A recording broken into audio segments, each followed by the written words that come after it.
And Alan, welcome to the Marvel of Golf podcast. How are you, sir? I'm good. Thanks for having me on. Mate, it's a pleasure, absolute pleasure. It's been a little while coming. I guess we've sort of toyed with the idea of catching up, and I just thought you've got a few things on your plate over there in Scotland related to the growth of golf in Scotland. That I'm obviously my listeners know that I'm passionate about golf in Scotland, so it's Yeah. always not a problem for me to talk about golf in Scotland. And you're the main man over there, mate. You're my go-to guy. So yeah, it was a great time to catch up. So where do you find yourself right now, sitting there in Scotland? What's going on? Not a lot. I guess we're slightly behind the curve in terms of golf. Scotland is still closed in terms of the golf courses. I don't think we're far away. I think maybe in the next couple of weeks, potentially by the first week in June, we'll be back on the golf courses, but it will be members only. We won't be opening up in the first phase for visitor golf. So um, that that doesn't suit us in terms of marketing and trying to get visitors to come. But I think really this year's a write off anyway. I don't think we're going to see much in terms of visitor golf in Scotland. Other than that, from a personal point of view, it's been an interesting 9 weeks. 9 weeks stuck indoors. It's allowed me to think about new projects, which I'm sure we'll chat about today. And also becoming a homeschool teacher for my kids, Yeah. which has been interesting to say the least. But all in all, we're just getting through this as best we can. Now, Jamie, how would you describe your role there, working in the promotion of golf and promotion of golf in Scotland? How do you sum that up when you meet someone? Uh, yeah, well, I've got one main position, so I'm a project manager for a golf tourism project in the West Coast, so the Ayrshire area. So I project manage that golf tourism destination messaging. And then my role within Scotland Home of the Golf is really content, um, creating content, coming up with content ideas, looking after the social media channels, and really that's the main basis of the Scotland stuff that I do. So I take great pride in that. It's great fun. I work with great people, guys like Alan Minto, Malcolm Duck, who and some really good people around Scotland that are forward thinking. They have a vision for what we want to try and create as a tourism message, and it's just great fun. I love doing it, and I mean, let's face it, Scotland, the home of golf. It's it's it's not the hardest thing to sell, but at the same time, you want to make sure that it's current, it's visual, and people are entertained, and ultimately it gives them that inspiration to come and visit. So when you mentioned some of those other names there, and Malcolm Duck being one, do I get the sense that there's a number of you working in other areas and then come together as a Yeah, group? So it's like, yeah, yeah. So that's basically how it was born. So there's obviously Visit Scotland. Visit Scotland is obviously the national tourism organisation that's a public sector body. They have a golf team as well. A lot of their, I guess, tends to be around tournaments like Scottish Open, the Open, Solheim Cups, Ryder Cups. But of course, they do obviously do some golf marketing as well. We are more of an industry group, so we are made up of all the different regional sort of marketing groups for golf. yeah. Um, and we come together and we work on specific campaigns like the unofficial golf guide to Scotland, Scott Vlog, a couple of things that we've got lined up potentially for next year.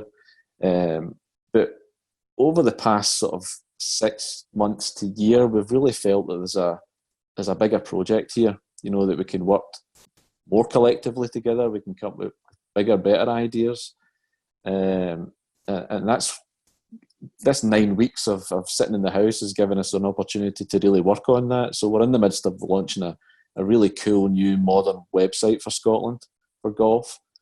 Like I say, we're working on projects behind the scene that we hope will happen when this lockdown stops and people start to travel more.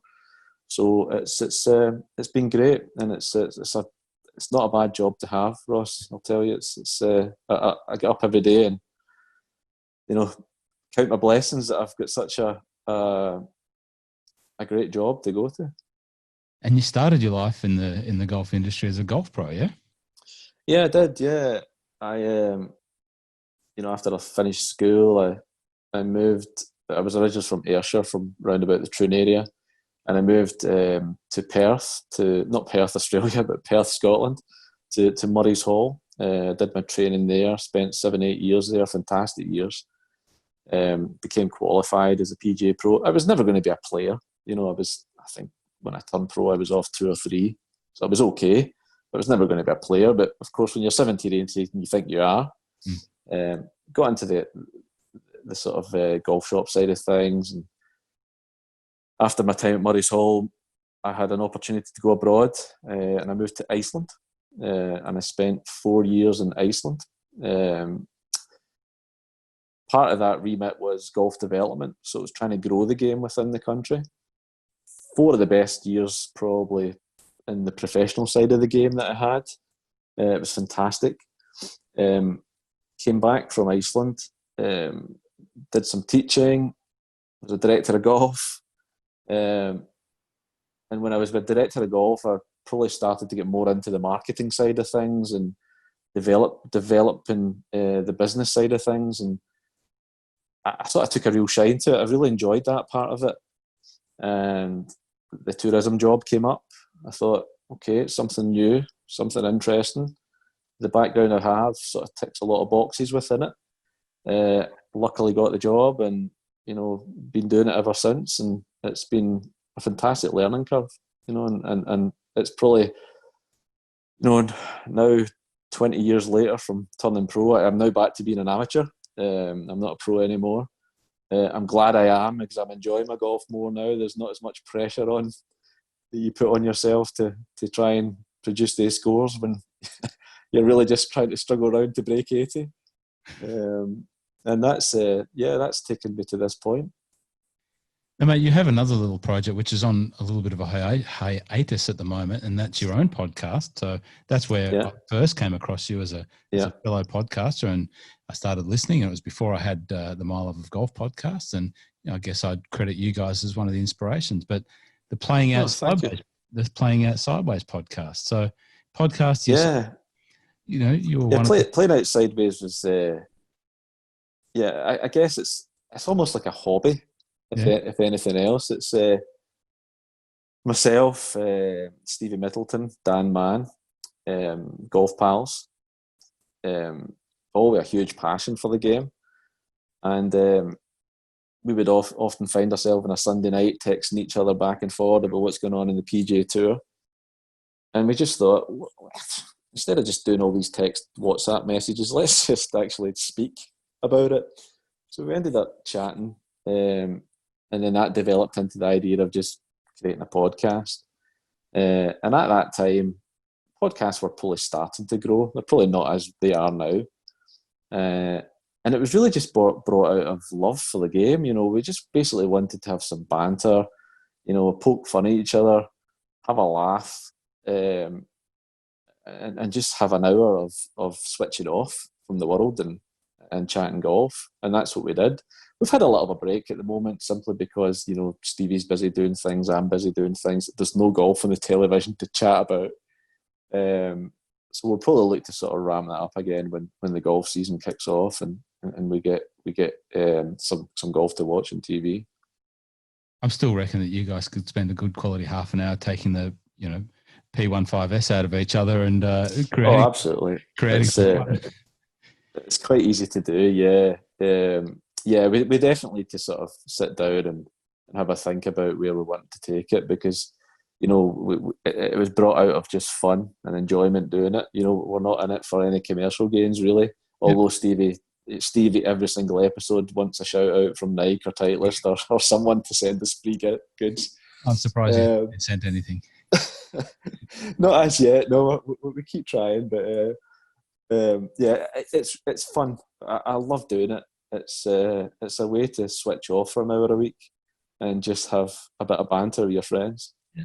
No, that's great. I love it. I love doing it. I love listening to other people who have that passion. you guys are definitely one of those guys. I knew that I could tell that Stevie was a radio guy. You just listened to him, but I've told a lot of people to listen. I said, look, because I've become the unofficial, font of Scotland in Melbourne, somewhat. Like someone comes to a golf shop and they go, "Oh, you know a lot about Scotland. Talk to him. Oh, he knows a lot about it. Talk to him." And and I said, listen, if you want to get an insight into Scottish golf and Scottish golf humour and just basically Scottish, listen to these guys, because you get the whole colour of Scottish humour in the dryness, the directness, and the self-deprecating humour. You get it all with those guys. So, but social media, I think this period that we're coming hopefully out of is potentially one of the biggest changes of a lot of things in life, but the value of social media and the value of social media to the golf industry as a whole is probably going to be, for me, what I think one of the biggest things that will happen as a change of direction for the game. I don't know what your thoughts are on that. Yeah, 100%, Roscoe, 100%. It was already changing, or change was slow. Golf clubs, I'm sure it's the same in Australia, but golf clubs in Scotland are probably not the best marketeers. They probably don't know how to sell the amazing product that they have as well as they can. And it becomes a bit lazy and a bit easy. It's easy to put an advert in, a national magazine or a national paper in the golf section that, let's be honest, no one reads, and is expensive. And a lot of these golf clubs maybe struggle with time management. They see social media, they're not really too sure of what they should be doing. They do it, they dabble with it. The content they put out is poor. It's not great. And ultimately they miss a trick there. And I think you're right. I think now, in the past 9 weeks, so many more of us have spent online, have spent looking at their phones, have spent looking through social media. And golf courses around the world need to get their act together, and they really need to look at their social media output. And they also need to look at how else they can market themselves through social media, whether that be, paying or inviting content creators to their golf courses. And they don't need to be world-renowned content creators. They could be guys in Scotland that have a decent following of Scottish golfers. And that could be the market that the golf clubs should be trying to attract. And then you've got guys like, of course, Eric Anders Lang, which tends to be slightly bigger projects. But people are engaging with these social media content creators. People are engaging on social media now. And ultimately, it can influence a golf trip. It can influence where they're going to go and play. I'm sure social media has played a big part in your trips to Scotland, Ross, where, you've maybe found out some golf courses that you didn't really know of, and you've went back to Australia and you spread that message. So there's a huge opportunity here for the golf industry to really look at social media and look at it as a platform that could really drive growth for them. So on that respect, in your role at the forefront of that with the Scotland Vlog Challenge and then the Unofficial Guide to Scotland Golf, and I think that one of the greatest things that that did was highlight a number of courses that were off the beaten track. Not off the beaten track, but they're not your golf trip. You're not your 10 guys from Australia or whatever, or America or whoever. They're not the ones at the bucket list course. But you know what?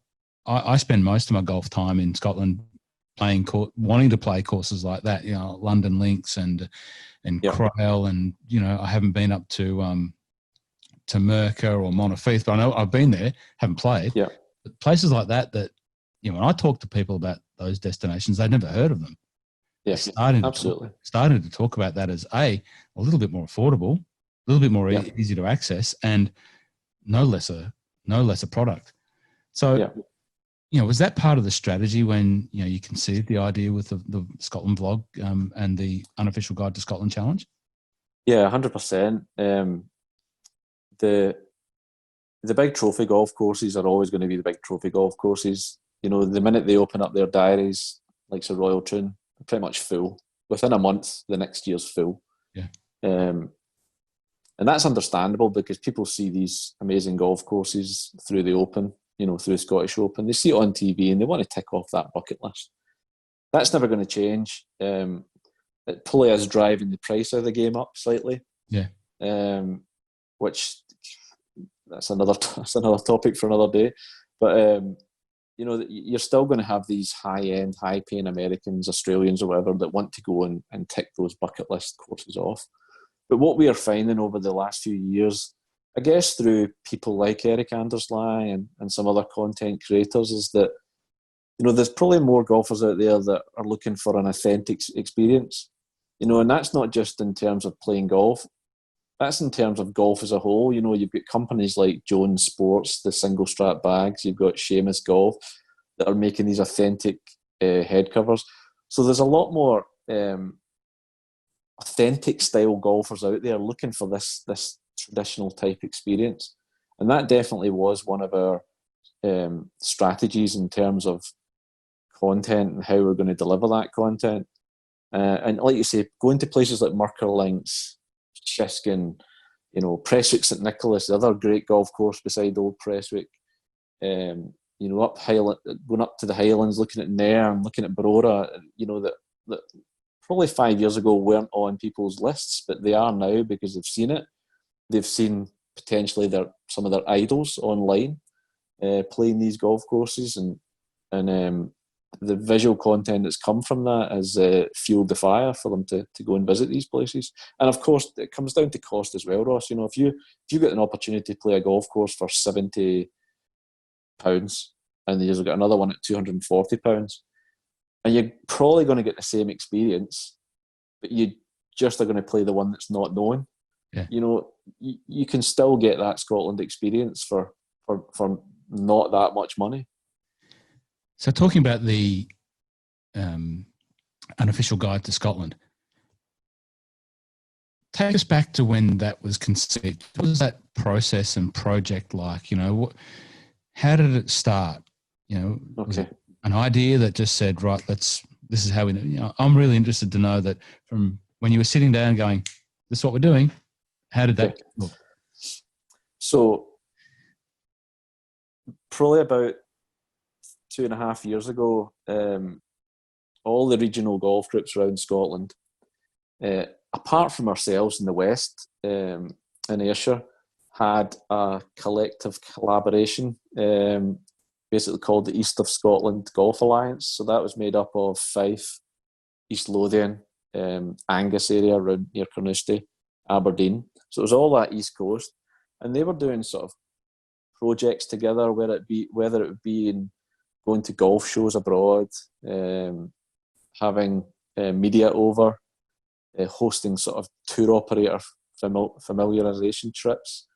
And I was sort of chapping at the door, what about us in the West? We need to come into this group. We need to be selling Scotland as a whole rather than just east of Scotland. So things moved on. Ayrshire was invited in, and we decided that it wouldn't be the East of Scotland Alliance anymore. It would just become Scotland, the Home of Golf. And because we're an industry group, Scotland, the Home of Golf, can be used by pretty much anyone in Scotland that's got a vested interest in marketing to the golf tourist. So we set that group up, and I was harping on at the bit about we need to be doing more social media. There's a change in marketing. Going to golf shows doesn't work anymore. We have to find new ways to engage with golfers out there. Social media is starting to become a big thing. There's content creators out there doing some great things. So we decided to come up and launch the whole project off with the World's Best Golf Job. Now, the World's Best Golf Job ultimately was set up to create a bit of a buzz on social media. We wanted to get it out there for people to go, oh my God, how good is this? I need to get involved in this. I need to enter this. And the whole opportunity was for one person and their friend to basically come for 2 weeks to Scotland, travel around Scotland, film what they were doing, and basically have the trip of a lifetime, a once in an opportunity. We would obviously then get that content that we would put out on our own channels. So we knew that would be fairly insignificant. We didn't think we would attract big name creators. So the whole plan was really just about the buzz of the world's best golf job, which did create a buzz. I was interviewed with golf.com, Golf WRX, so they helped push that out there. And we started to get the entries coming in, and people were to send in an entry of a 1 minute clip of themselves sort of talking about their home golf club. And we just wanted to see some people that were pretty good on camera and could maybe create something that would be worthwhile. So we had about just under 100 entries. There were some really good ones and some really terrible ones, Roscoe. I mean, like some terrible ones. And within that, Eric had entered. And, people probably look at it and say, well, you obviously just picked Eric. But we didn't actually. We had to go through a scoring process. Quite obviously, Eric, with the standard videos that he was creating even at the time, topped that list. The guy that finished second was a guy called Ryan Tripp, who came on Scott Vlog. Yeah. Ryan's entry was fantastic. I mean, if you follow Ryan on social media, he's such an energetic, charismatic guy. And his entry was so good. It was almost to the point, there wasn't much separating him and Eric in terms of who won by points. And we had to do it that way. We had to be seen to doing this fair. You can't just see Eric come in and go, right, we'll take Eric. We had to do this in a fair way. But Eric did win the point system. And then from there, we started engaging with Eric about what we were looking for. Him to come over for 2 weeks, travel around the 7 different regions, playing a couple of courses each region. So I think we're talking about 14 golf courses at the start. Eric being Eric, started to think, well, let's do more. I think we can do more out of this. So we thought, you know what, we're just going to let this roll. Yeah, let's hear what you think your thoughts are, Eric. So he was talking about adding more golf in, adding people on to come along and join in, which we loved that idea. I thought I guess that's almost like the start of Random Golf Club to a certain extent, where people on social media would reach out to him and say, oh, I'd love to come and tee up with you at Western Gales. And he'd say, yeah, sure, come on. And that kind of snowballed into almost like content that was about friends on a golf trip. And my vision at the start of all this was really to create that type of, videos, which basically imagine a group of guys that were having a bit of banter and coming to play Scotland and recording it. That's what I had in my mind when this started. And when Eric came over and started doing it, even just joining them at the golf course, it was just like, right, this is exactly how, in fact, it was better than I thought it was going to be. Yeah. So the guys went on their trip. I joined them for the first few days, and then I sort of let them go on. And then I joined up with them at the end. And, the cameras, the videos do show the guys struggling a bit towards the end, but actually off camera, they were dying, absolutely dying. They were exhausted because I think they played 26 golf courses in 16 days and travelled the whole of the country.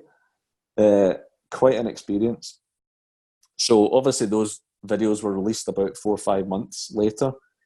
And at that point, Eric's channels were still relatively small in terms of numbers. I think he maybe had about 30,000 on Instagram. He maybe had about the same on YouTube. He was probably better known for Adventures in Golf. He had done some vlogs as well. But I think the Unofficial Guide to Scotland was really I guess the first in a series of vlogs that Eric would do a standalone on his YouTube channel. And when they came out, it just blew up. It just blew up. The people that were engaging with it, his audiences started to grow. We were seeing more messages about, oh, never heard of this place. Where is it? How do we get to it? We were receiving messages about it's the best thing that they've ever seen on social media, and it was just a fantastic campaign. It went from something very small and a little sort of idea that how could we create something that might be potentially become big, but I could never imagined in our wildest dreams it got to that point. I think it's just past 1 million views on YouTube. It's phenomenal. So it's been it was a great campaign to work on. It was tough at the time because there was a lot of moving parts in it.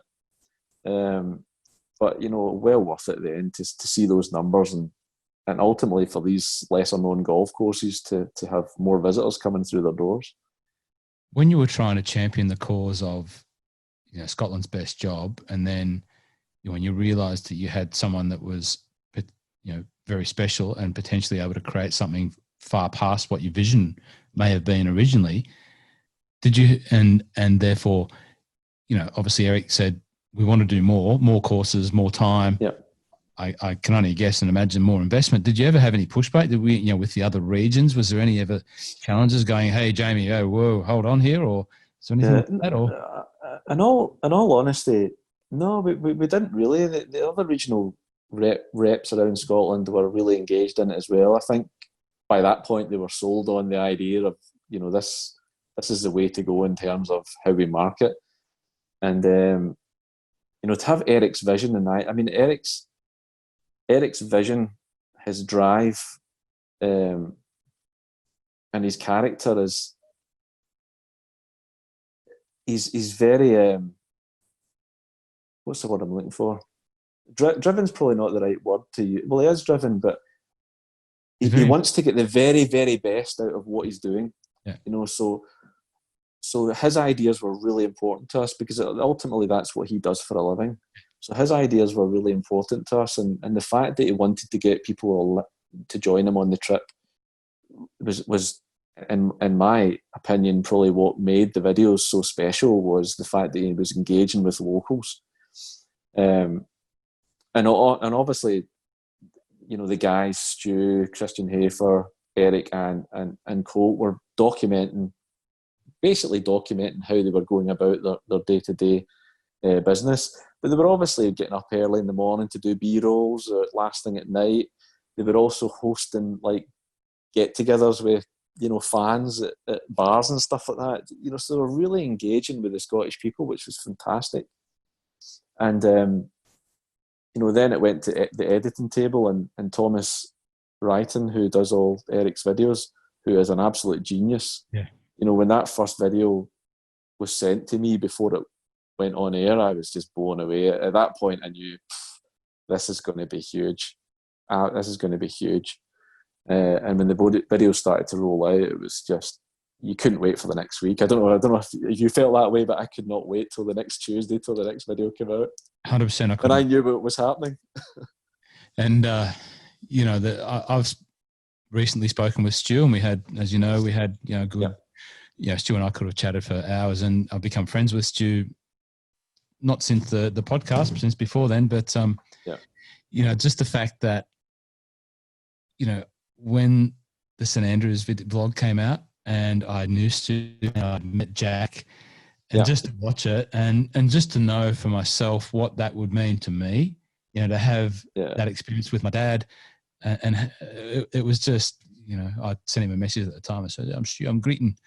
And you know what greeting means. The Aussies won't know what that means, but he said, "Yeah, me too." And I still am every time I look at it. So it was really good. And for me, showcasing some of those places that I hadn't seen. Like in my last trip in September, I went to and drove up and had a look at Montefieth, and I didn't play, I didn't have the time, but had a look around there, and I'd never been around there, so I know where to go next time, and it's sensational.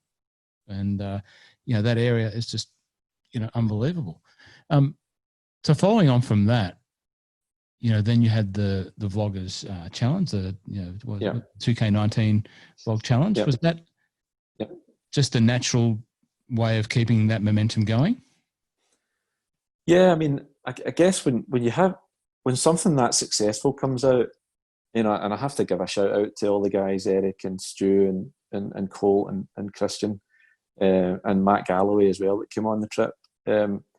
They're just great guys, lovely guys. They've all become friends now, and it was always going to be a tough act to follow, because these guys, in my opinion, are the very pinnacle of golf content. Yeah. Although it's my job, I probably don't watch a huge amount of golf content. The stuff that I do watch and do listen to, I think I was saying to you a couple of weeks back, Roscoe, that I probably only listen to about 3 podcasts, including yours. Thank you. Because I really find that I think there's a lot of stuff, people doing the same stuff out there. And I think it is quite similar in some of the golf content. There's not a lot of people doing what Eric's doing. And even if they are trying to do it, it's just not as good. No. These guys are the messiah of it. They're so good. Okay, how does that then move on to Scott Vlog? It was a tough one because it was like, okay, this has been a huge success with huge thanks to the guys at Eric's team. How do we create something else that's going to create a bit of a buzz on social media? So my initial thought was, well, why don't we try and get more of these type content creators to come, and we'll create some sort of event. And everyone was on board with that. The difficulty was going to be then engaging with these content creators, asking them to come to Scotland to play in this, all expenses paid, but at the same time, not paying for their services. Yeah. And that was a little bit of a struggle. You know, we had some people that were really keen to get involved in it, but they just didn't have the time. And then we had others that wanted to get involved in it, but wanted, you know, a huge fee to be involved in it. So we had to try and strike that balance. And the first year was always going to be a learning experience for us. So we ended up with a team of, I think, about 8 or 9 in the end. And we tried to have a sort of broad demographic. So we wanted to obviously attract a slightly younger audience, as well as a US audience, as well as a UK audience. So we had different people from different backgrounds. We also wanted to engage with some photographers. We wanted to engage with people that were writing blogs. So we had Patrick Koenig, and we had Ollie Neglerio, who is the absolute godfather of golf photography. So he came on the trip. Some of the big players that we had on was like Brodie Smith, who's obviously famous in the States for his golf and his I don't know if I'm going to use the right term, frisbee. I don't know what they call it over there, but discs or disc throwing. Disc golf, yeah, that's it. Yeah. And then we had Garrett Clark, who's GM Golf, who is a kind of trick shot specialist and content creator in the States. So the idea was them to split up into groups of 3, and each group of 3 would travel to 2 regions. So these groups would be plotted around Scotland. And then after sort of 5 to 6 days, everyone would meet at Gleneagles. Exactly 30 days before the Solheim Cup. We'd have the Solheim Cup there. They'd play the final round on the Centenary course where the Solheim Cup was. And really it was just about them sharing their journey throughout it all. At the end of it, we were looking for some videos to be created, but that wasn't really the main focus. The main focus was just sharing their experience along the way. And again, it was hugely popular with audiences. I think in total we had over 11 million people reached on Instagram alone through all the various channels. Yeah. We had about 2.5 million views on the YouTube videos created from it. So it really did create that great buzz and great awareness of Scotland again. Different from Eric's stuff. Eric's was probably more targeted towards that real keen golf visitor. I think the Scott Vlog stuff is more about the people's experiences playing the golf courses and interact. It was more fun rather than trying to send out that tourism message. So we did learn a lot from Scott Vlog, and you know, Scott Vlog going forward, we do plan to do it again, but it's going to be revamped. It's going to be more photographies and behind the scenes content creators, where they're going to hopefully come over and create inspirational messaging through videos and photography. So a slightly different version this time round. I'll just put my pitch out there now. If there's ever any room for podcasters to feature in that of course, environment, I'm sure there will be. Podcasting the entire journey as well. Just you'll be at the top of our list, Ross. You'll be at the top of our list. Thank you, mate. I'm right for the accommodation in Edinburgh, but I might need help. No, kidding. Hey, one of the other things that popped up recently, which I was really inspired to see and really keen to learn more about, was the Links Diary. Yeah. So I take it that you've got a hand in that as well, and maybe someone a couple other guys have as well. But I think that project as a different tactic and a different strategy is probably got a lot of legs, definitely got a lot of legs, and really exciting for me. I want it now. Yeah. You know, I've got my golfers journals and my caddy magazines over there. I want it now. So I'm quite keen for you to tell me whatever you can about that. Yeah, sure. Well, first off, I'm a massive fan of Golfers Journal and Caddy Mag. I think they're just wonderful publications. Do you know what, Roscoe? It's nice to see that an actual physical publication doing well in the golf industry. Yeah. You know, I'll be completely honest. These sort of golf publications like Golf World, Golf Monthly in the UK, Bunkered, I'm not a huge fan of them. There's a lot of pages of a lot of stuff. There's not a huge amount of stories that tend to be of interest to me. I completely understand why these are so popular. People wanting golf tips, you know, people wanting to golf club reviews, but it's just not something that I'm really interested in. If I want to learn about a brand, I want to know about the brand. You know, so if Jones Golf Bags or Seamus Golf or some Scottish golf company like Clyde Built Putters, I want to know their story. I want to read the story. I want to delve into what they're all about, what makes them tick, why they've done what they've done. And that's, I think, what Golfers Journal and Caddy Mag do so well. Myself, Graham McCubbin, Cub Golf, a guy called Stuart Curry, who's pals on the links and on Instagram. Yeah. Stuart's a designer, an extremely good designer. And we also have Kenny, who looks after brands. So he's a brand manager. So Kenny is also a very talented writer as well. So he's going to be doing some of our written articles. But we have got a small list at the moment of other writers around Scotland that are going to help out with it. Stuart and Graham are fantastic photographers. I mean, if you've been on to their social channels, they just take some incredible photographs. And they also have a really good network of other sort of amateur photographers that also take stunning photographs. So the idea behind it, Roscoe, is we're trying to create this almost community where, you know, people in Scotland that have got talents that can write, that have small, unique golf brand businesses. These guys that are very good with their camera, we want to sort of showcase that within this magazine.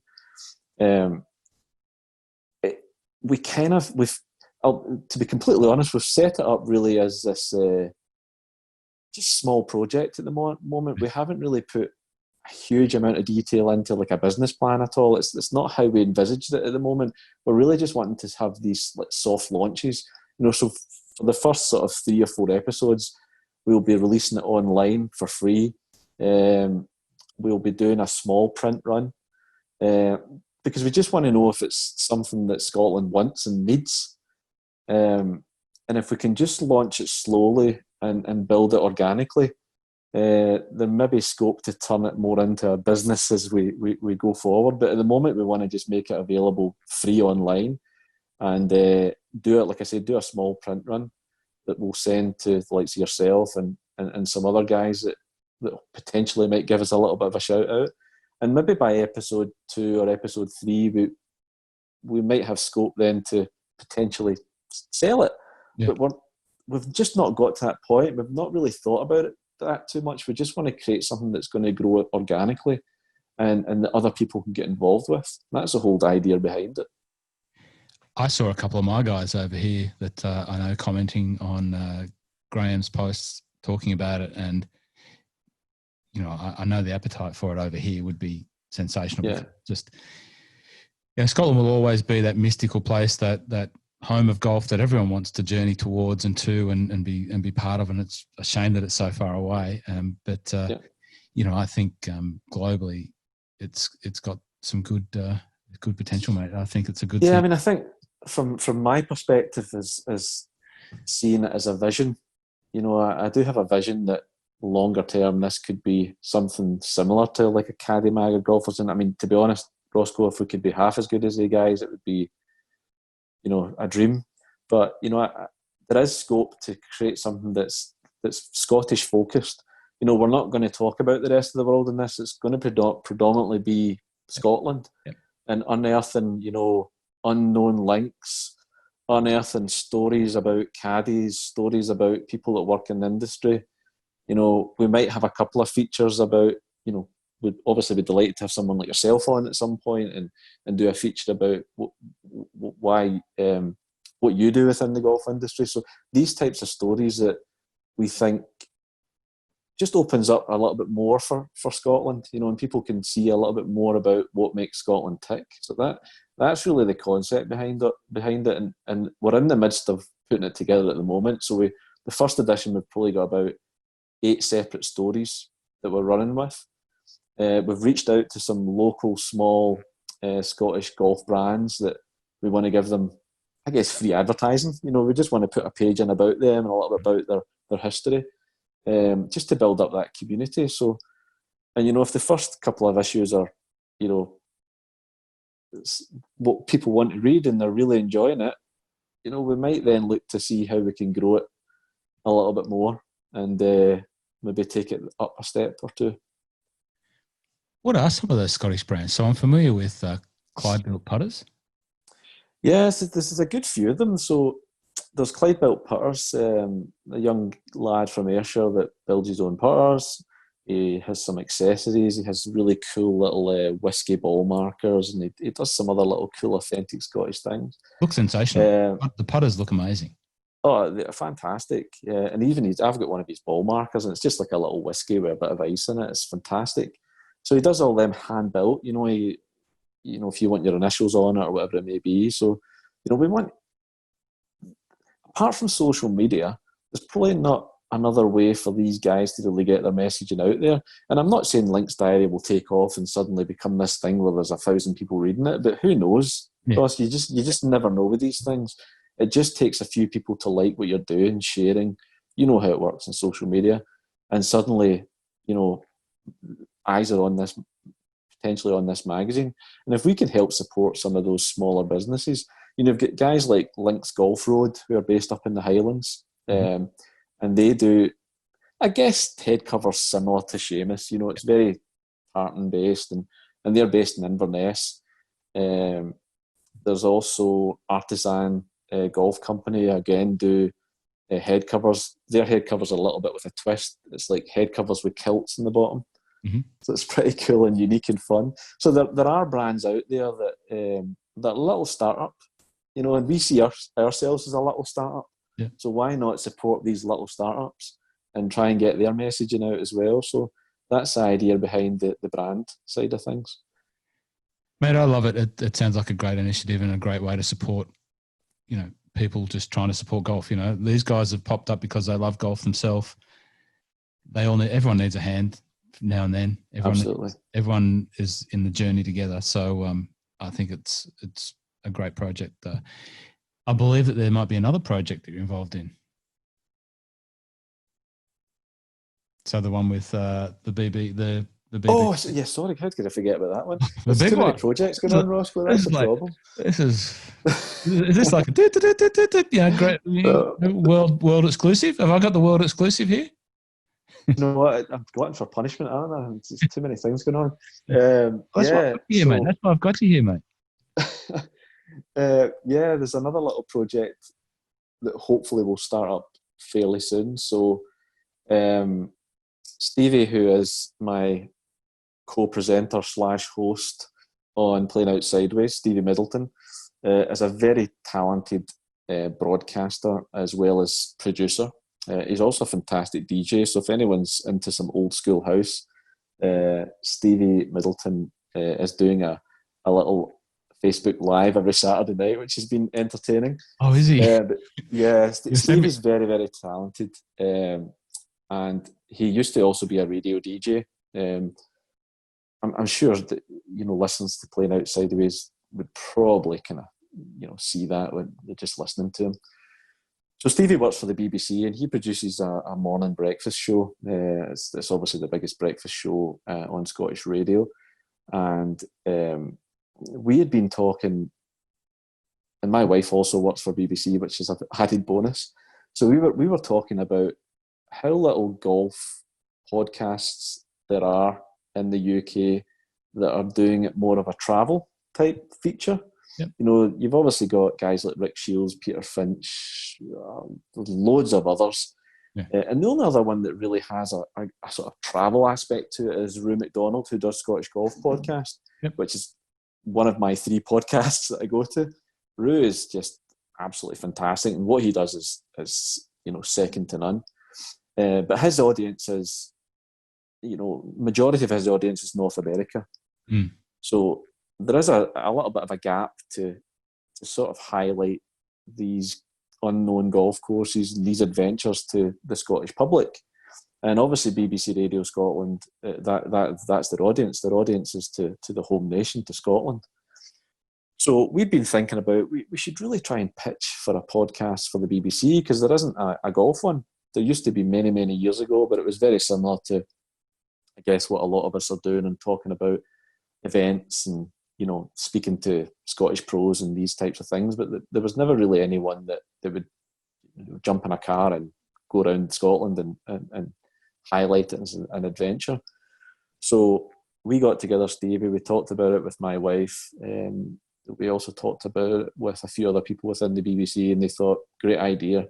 The guy that commissioned it was a big fan of Eric Anders Lang, a big fan of what he was doing. He thought, well, you could almost go on an adventure around Scotland, but doing it in like a podcast.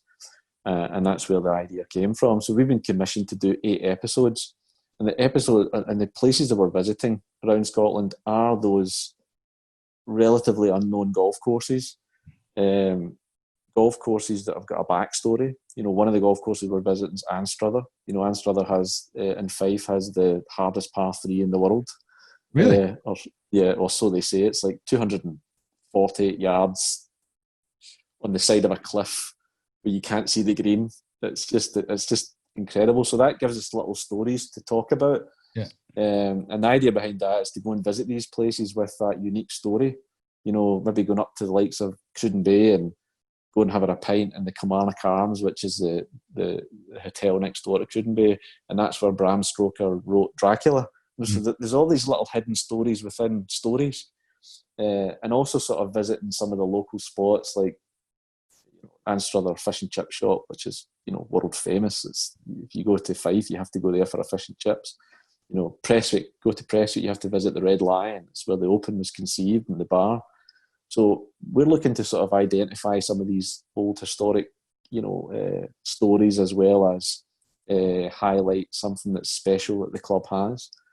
So we've been commissioned to do eight of these podcasts. That's been put on hold, obviously, because we can't get out to the golf courses yet. But hopefully, when they open up, we can get out and do that. So it's basically like a BBC Adventures Round Scotland podcast. So looking forward to doing that as well. Mate, it sounds amazing. It sounds like you and Big Steve, you'll have a lot of fun in the car on those journeys. Yeah, we'll have it should be again a lot of banter. And we've got Ashley Thompson, who is a fantastic girl. She works up at Glen Eagles, keen golfer, laugh a minute, you know. So we've got her along on the journey as well. And yeah, we should get up to some shenanigans. It should be good fun. That sounds fantastic. Mate, is there any other little gems of projects that you want to enlighten us with? No, I think I think that's enough for me to be doing at the moment. Mate, well, I think, you know, you for me, when I think about what you have achieved and for Scotland and for putting the place on the map, even at a greater level than what it already was, I think it sets a really strong benchmark for other golfing industry bodies, whether they be in Australia and different parts or America or wherever, for really so good as excellent. You know, we've just had Etienne here in December last year, and he did I think several vlogs through December, for example, and that was part of I think it was part of an industry aligned campaign to help put the Sandbelt on the map. But, you know, obviously Australia's a massive country. There's so many opportunities for the different areas of golf within Australia to do that. And I think on blueprint or roadmap, it's just to look at some of the things that we just talked about and put your own local versions on that. And I think once the people come back, because that's what we're all talking about here, this is obviously we're still in houses and we've just started playing golf in Australia again. But when people come back and the tourists come back, that's the sort of thing that we need to be doing. and you're doing it and setting world-class benchmark examples. And mate, my hat goes off to you, and you do a great job for my second home, and that's how it's Scotland. It's my wife's home. It's my second home. It always has been, always will be. And I can't talk about players enough because I'm very passionate about it. I'm passionate about Australia. I hold the passport, and I've always got a foot in each camp. So I admire the work, and someone envious of the work that you do. You do a great job, and thanks for sharing those stories, mate. Thank you. Oh, no worries. So just and a big shout out to the team actually as well, Roscoe. We've got some great guys behind the scenes that are, like I was saying earlier on, Alan Minto and Ducky and Jane and Liam and Hector. We've got a great team of forward thinkers, and I think you're right. If other destinations can learn from some of the things we're doing, and we're not doing everything great. We think we're doing a reasonable job of what we're doing, but it's just really just a vision and having good people, and not getting tied down and not getting bogged down with too many strategies. Go with the vision, go with what you want it to look like. Any successful business, any successful operation has a strong vision and just moves towards that, mate. So that's absolutely. Ducky has Ducky going. He's doing good. Yeah, he's doing good. Yeah, that was pretty horrible news, but he's doing good. I think what Ducky's like. Ducky is a social character. Yeah. And the fact that he's not having people around him at the moment is hurting. He's the life and soul of it, so and when Ducky does what he does best, when he's got people around him, so hopefully, his business, I'd love to think at the end of this that, his business will flourish, people will start to come back and visit East Lothian and visit Ducks and be able to, experience what others have experienced when they go and visit Malcolm at his place. So just to expand on that, and I'm sure if you've seen Eric's vlog and when he stayed down there at Ducks, you can see some of the shenanigans that you get up to when you're in Ducks Inn. It's down in Aberlady, which is just near Gullen, so that not too far from Muirfield, just outside of Edinburgh. A great place. Yeah. But and I've had the fortune of standing on the stool near the bar trying to putt up the seesaw. It was a fun night. But it's just one of those great golf pubs, and you've got to go there when you are in that part, East Lothian of Scotland there. Yeah. You've got to go and see Malcolm. Not a more welcoming man that you'll meet, and he's openly says that if you're coming down that way, come and see me. If we've got the time, I'll take you for a game of golf. And that's the sort of guy that he is. It doesn't matter. And it's the ultimate in Scottish hospitality. You're not finding it any better anywhere else. That's the benchmark. What he does is a benchmark. Really, it's really what Scottish tourism is all about. It's about that hospitableness and that going away with friendships. That's ultimately what we want. Going away with friendships. And I'm proof of that. Like since getting to know you guys, I've had a friendship with yourself, with Malcolm. It's been great. Just on some of the golf courses, just to leave the listeners with a few little snippets of outside of the trophy courses. If you were going to put a handful of courses on your trip list when you do plan the trip, when we travel again, where are these courses that you would put on your list for the ones that you might not be outside of the trophy list? Where would you do? What would you say? I'll tell you what, I'll go around the regions then. Perfect. That if I was to give you, I'm going to have to give you 2 golf courses per region because as many as you want. So if you were down in Ayrshire and you're not thinking trophy and you want bang for your buck, I would say West Kilbride, which is it's about 25 miles north of Troon. You can see the ocean from every single golf shot you hit in the golf course. Wonderful little track. The land was deemed fit for purpose by Old Tom, so that ticks a box. Travel over to Isle of Arran, play Shiskin, 12-holer. That's a must. £25. How do you get across there? Where do you leave from to go to Isle of Arran? So you leave from a place in Ayrshire called Ardrossan. It's an hour on the boat, and then Shiskin's about 20 minutes on the other side of the island, so it's a 20-minute drive. Incredible. For your listeners, you'll soon see that shortly from Eric's new Scotland vlogs that are coming out within the next month or so, I think. He's done a Shiskin episode. Incredible. East Lothian, I'd have to say probably Dunbar and Kilspindie. Again, bang for your buck. It's good value money. Authentic links golf experience. And probably a little bit under the radar. Moving up to Fife, I would have to probably say Ely, although Ely's getting a little bit more renowned now, but Ely's fantastic. And Anstruther, little 9-holer with the hardest par 3 in Scotland. Cool. Moving up to Angus. So Angus, for people who don't know the Angus region. is like Carnoustie area. Yeah. Near Carnoustie. So Dundee and just across if you're looking on a map. Yeah, just north of Dundee. So I would probably say Arbroath, which is famous for the Arbroath Smokies, the smoked fish. But they also have a wonderful little 18-hole links golf course. It's not long, but it's a lot of fun. Probably Monifieth.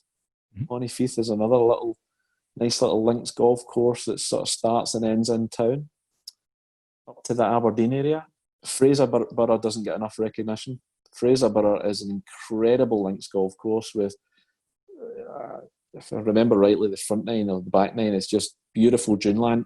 Very similar to Royal Aberdeen. Also, would probably say Cullen Links up in the north, which is it's quite surreal.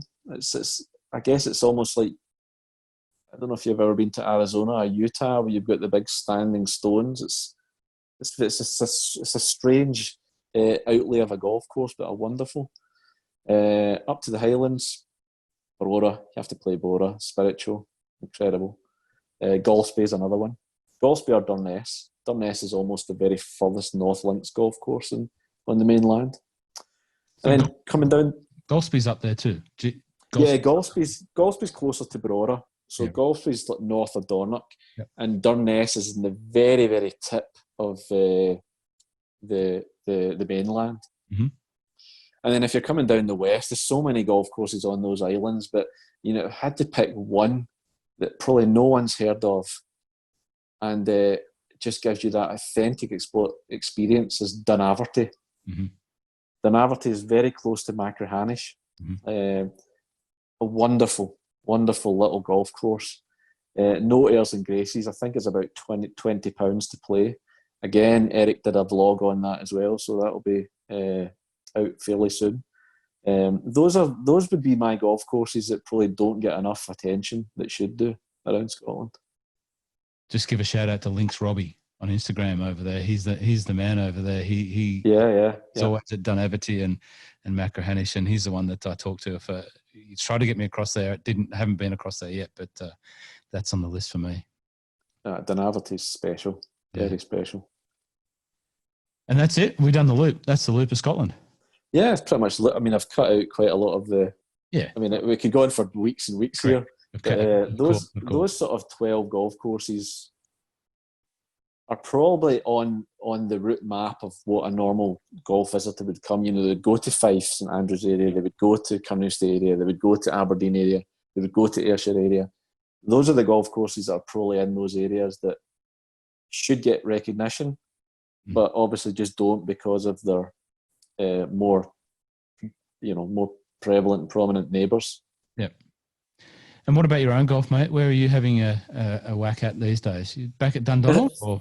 Yes, I'm a member at Dundonald at the moment. I cannot wait for it to open up and get a game. Goodness knows what that'll look like.